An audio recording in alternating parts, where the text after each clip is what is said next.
오늘 마가복음 8장에는 여러 가지 내용들이 많이 나왔죠. 앞부분에는 6장에서 나왔던 오병이어와 비슷한 실병이어 기사가 나오게 됩니다. 그리고 이어서 이 바리새인들과 표적에 대한 이야기를 하죠. 그리고 이어서 또 누룩에 대한, 헤롯의 누룩에 대한 이야기도 했습니다. 그리고 22절부터는 앞을 보지 못하는 맹인을 고쳐주시는 예수님의 모습이 나옵니다. 그리고 그 뒤에는 베드로의 신앙 고백, 마태복음에 있는 그 베드로의 신앙 고백이 마가복음에도 기록이 되어 있죠. 또 예수님의 죽음에 대한 요구를 하고 계십니다. 오늘 새벽에는 22절에서 26절까지에 나오는 앞을 보지 못하는 맹인을 고쳐주시는 그 예수님의 모습을 살펴보겠습니다. 우리 22절 다시 한번 볼까요? 22절 보시면 벳세다의 이름에 사람들이 맹인 한 사람을 데리고 예수께 나와 손 대시기를 구하거늘 했습니다. 복음서에 보면 예수님이 맹인들을 고치는 그런 사건들이 여러 군데 나옵니다. 우리가 잘 아는 여리고의 바디메오 기억나시죠? 뒤에 10장에 나오는데 그 바디메오를 고쳐주시는 그 내용이 있죠. 또 우리 마태복음에서 두 맹인이 나옵니다. 예수님이 지나가실 때 뒤에서 다윗의 자손이여 우리를 불쌍히 여기소서 이렇게 외치는, 예수님이 그들도 고쳐주십니다. 그리고는 이제 마가복음 8장에 또 맹인을 고쳐주시는데 이 외에도 수많은 맹인들을 고쳐주셨겠죠. 예수님께서 왜 맹인의 눈을 뜨게 하셨을까? 단순히 앞을 보지 못하니까 불쌍해서 눈을 뜨게 하셨는가? 오늘 25절에도 보면 지금 이 맹인을 어떻게 했습니까? 이에 두 눈에 다시 안수하시며 그가 주목하여 보더니 나아서 모든 것을 밝히 보는지라 했습니다. 이전에는 온전히 볼 수 없었는데 예수님께서 안수해 주니까 밝히 봤다 이렇게 얘기를 하고 있어요. 근데 여기서 밝히 봤다라는, 보는지라라는 이 말씀이 단순히 육적인 생물학적인 눈을 뜨고 보았다라는 의미뿐만이 아니라 우리는 여기서 영적으로 보지 못했던 그 영의 눈이 뜨였다라는 것을 우리가 생각해 봐야 합니다. 그러니까 영적인 눈을 뜨고 영적인 세계를 보았다, 이런 의미가 이 안에 담겨 있어요. 다른 복음서에 나오는 다른 맹인들이 눈을 뜬 것도 마찬가지고요. 우리가 앞에서 그 7장에 보면 귀먹고 말 더듬는 사람을 예수님이 고쳐주시죠. 기억나시죠? 주일날 그 말씀 나눴는데 그때도 단순히 그냥 못 듣고 또 제대로 말하지 못하고 그래서 불쌍해서 고쳐줬는가? 그것도 있지만 또 뭐 있었다 그랬어요? 이 사람은 못 들으니까 사람의 말만 못 듣는 게 아니라 하나님의 말씀도 못 듣는다 했잖아요. 그리고 또 성경을 읽고 싶어도 제대로 말씀을 읽지 못하고, 기도하고 싶어도 찬양하고 싶어도 마음껏 할 수 없었기에 예수님이 그를 보면서 하늘을 우러러 탄식하셨던 그 모습을 볼 수가 있습니다. 오늘 이 앞을 보지 못하는 맹인도 마찬가지입니다. 지금 사람들이 그를 데리고 왔다 그랬어요. 22절 보시면 당연히 앞을 볼 수 없으니까 사람들이 그 맹인을 지금 데리고 왔어요. 주님 앞에 데리고 왔는데, 그러면 이 맹인이 지금 누구 앞에 있습니까? 예수님, 하나님의 아들, 자신의 눈을 뜨게 해줄 구원자, 그 메시아 앞에 그가 지금 있잖아요. 그렇죠? 근데 볼 수가 없어요. 너무나 불쌍한 사람이죠. 그래서 예수님이 어떻게 하십니까? 23절 보시면 예수께서 맹인의 손을 붙잡으시고 마을 밖으로 데리고 나가사 눈에 침을 뱉으시며 그에게 안수하시고 무엇이 보이느냐 물으시니 했어요. 예수님이 그 손을 꼭 잡고는 마을 밖으로 나갔다는 것은 사람들이 없는 곳으로 가셨다는 말이겠죠. 그리고는 안수를 하셨어요. 그 다음에 뭐가 보이냐 이렇게 물으셨습니다. 근데 여기서 앞에서도 말씀드린 것지만 그냥 육적인 눈으로 뭐가 보이냐 이런 의미를 넘어서 영적인 질문인 거거든요. 뭐가 보이냐? 즉 너의 눈을 뜨게 해줄 그 하나님의 아들 메시아 구원자가 네 앞에 있는데 내가 보이냐? 이런 말이기도 해요. 근데 이 사람이 뭐라고 대답합니까? 24절 보세요. 쳐다보며 이르되 사람들이 보이나이다. 나무 같은 것들이 걸어가는 것을 보나이다 하거늘 그랬어요. 예수님이 안수하셨으니까 어때요? 당연히 이제 뭐가 보이죠. 근데 뭐가 보이는데 참 이 사람은 그 앞에 누가 있다고요? 예수님이 있다 했잖아요. 근데 이 사람은 여전히 예수님을 보는 게 아니라 뭘 보냐? 사람들이 보이나이다. 그리고 마치 나무들이 걸어가는 것처럼 그렇게 보입니다. 지금 이렇게 얘기를 또 하고 있어요. 지금 앞에 있는 예수님을 보는 게 정상인데 눈을 보이는데도 지금 예수님을 못 보고 있죠. 아니, 못 보는 게 아니라 이제 안 보는 겁니다. 예수님을 안 봐요. 그리고 세상만 계속 보고 있는 거예요. 근데 이 맹인의 모습은요, 사실 당시 영적으로 맹인과 같았던 이스라엘 백성들을 또한 의미하기도 합니다. 왜냐, 사람들이 기다리던 메시아가 왔는데 사람들은 못 보죠. 그리고 심지어 나중에 예수님을 십자가에 못 박는 그런 어리석은 일을 행하게 됩니다. 지금 맹인이 그것을 상징하는 거예요. 그럼에도 불구하고 예수님은 어떻게 하시는가? 25절 보시면 이에 그 눈에 다시 안수하심에 그가 주목하여 보더니 나아가 모든 것을 밝히 보는지라. 예수님께서 여기 보니까 다시 안수하셨다는 말씀이 나옵니다.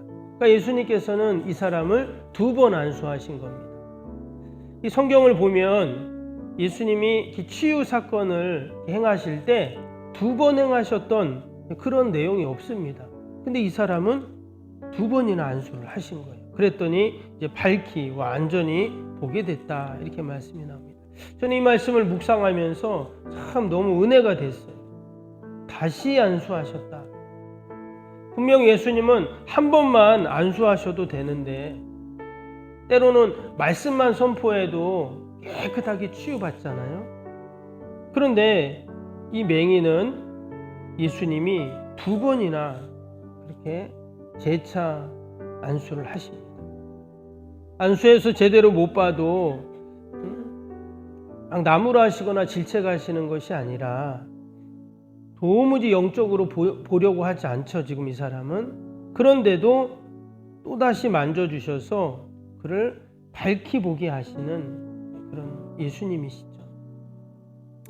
그럼 우리 그리스도인들도 우리가 늘 영적으로, 여러분 영적인 눈을 뜨고 우리가 세상을 바라봐야 할 줄로 믿습니다. 세상 사람들은 육적인 눈으로만 보거든요.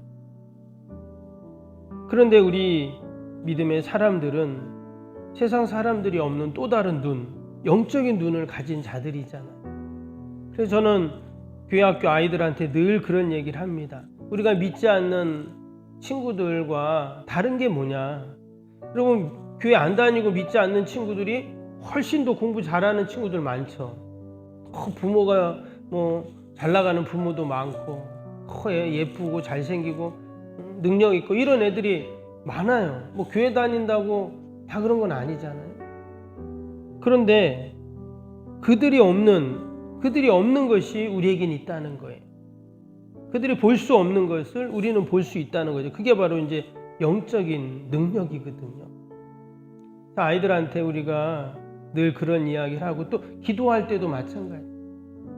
하나님, 우리 아이들에게 물권과 인권과 뿐만 아니라 영권도 주옵소서, 이렇게 기도하는 것처럼 우리 아이들이 영적인 눈을 확 열고, 그러면 우리 아이들이 다니엘 같은, 또 솔로몬 같은 그러한 영적인 지도자들이 되고 또 가정과 가문을 빛내고 교회를 빛내는 우리 자녀손들이 다 될 줄로 믿습니다.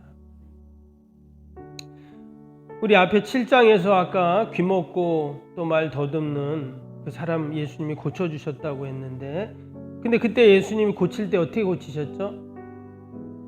희한한 방법으로 고쳤잖아요. 그렇죠?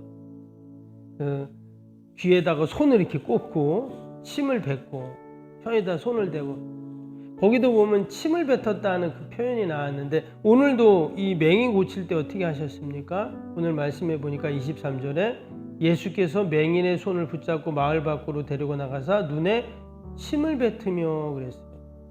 예수님이 이 맹인의 눈에 침을 뱉으셨다는 거예요. 야, 왜 이렇게 희한하게 하시나?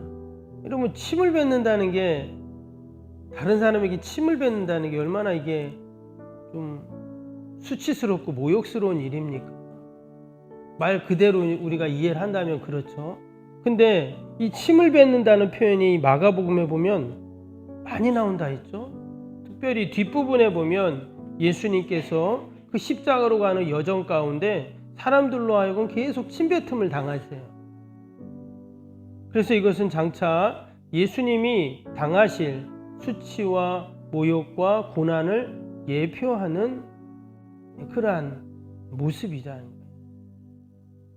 즉 나의 죄로 인해서 주님이 겪으실 그 모든 고난을 보여주신 암시하신 그러한 사건들입니다.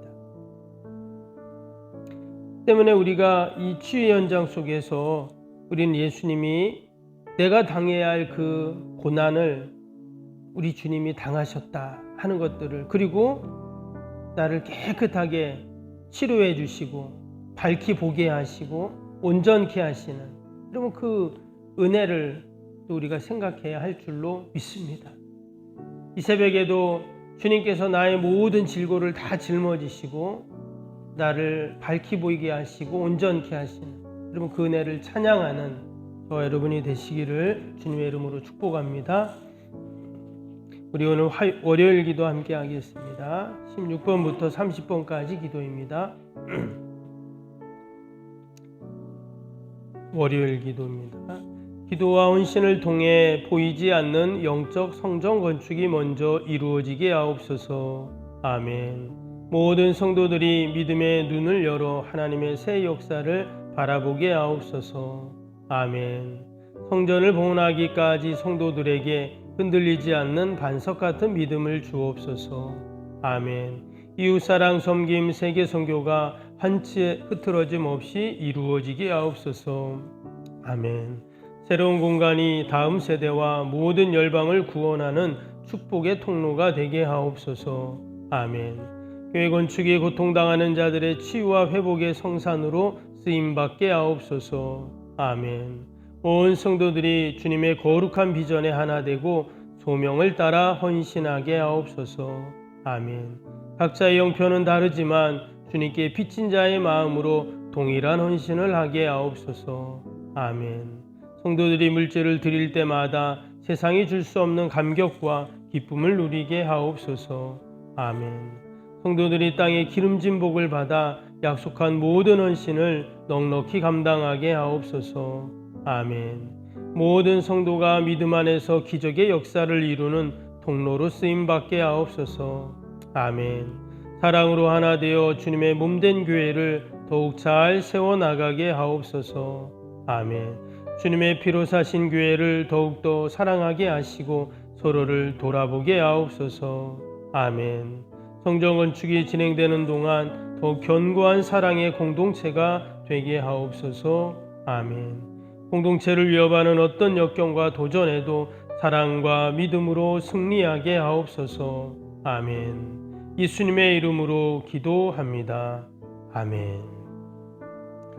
사랑과 은혜가 충만하신 하나님 아버지, 오늘 앞을 보지 못하는 맹인을 고쳐주신 예수님의 모습을 보면서 우리도 늘 영적으로 하나님 깨어있게 하시고 영적인 눈을 열게 하여 주옵소서. 그래서 아버지 주님이 보여주시는 그 영적인 세계를 보며 늘 믿음으로 승리하는 저희들이 되게 하여 주옵소서.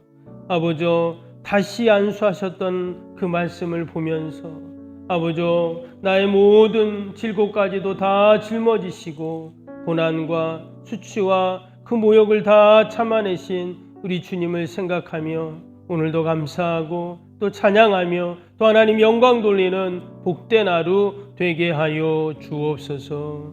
하나님, 귀한 새벽에도 또 우리가 나라 민족과 교회와 이웃과 또 사랑하는 자녀들 다 올려드립니다. 하나님, 우리의 모든 기도를 들으시고 오늘도 신실하게 응답하여 주옵소서. 감사하며 예수님의 이름으로 기도하옵나이다. 아멘.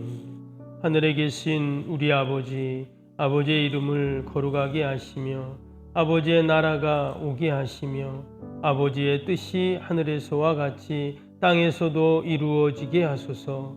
오늘 우리에게 일용할 양식을 주시고 우리가 우리에게 잘못한 사람을 용서하여 준 것 같이 우리 죄를 용서하여 주시고 우리를 시험에 빠지지 않게 하시고 악에서 구하소서. 나라와 권능과 영광이 영원히 아버지의 것입니다. 아멘.